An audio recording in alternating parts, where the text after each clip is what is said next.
سعودی عرب کے ساحلی شہر جدہ میں گزشتہ ہفتے سے وقفے سے جاری بارشوں کے سلسلے کے بعد پچھلے 12 گھنٹوں میں نہایت تیز بارش ہوئی اور جدہ شہر کی ہر گلی، سڑک اور انڈر پاس کسی نہر یا دریا کا منظر پیش کرتی نظر آ رہی۔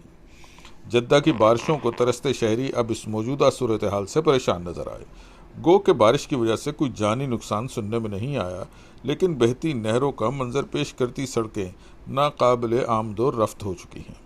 کئی مقامات پر شہری اپنی گاڑیوں کو چھوڑ کر پیدل ہی اپنی منزلوں کو رواں ہوئے اور ان کی گاڑیاں پانی کے بہاؤ میں تیرتی نظر آئیں۔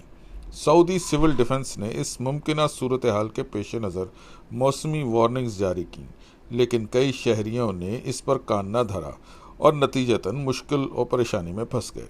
وزارت تعلیم نے تمام تعلیمی سرگرمیوں کو آن لائن کرنے کی ہدایت جاری کرتے ہوئے مدارس کو اپنے طلباء و طالبات اور اساتذہ کو مدارس نہ جانے کی سختی سے ممانعت کی۔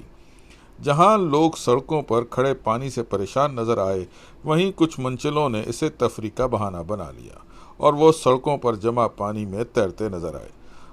بارش کا یہ سلسلہ ابھی کچھ اور روز جاری رہنے کا امکان ہے۔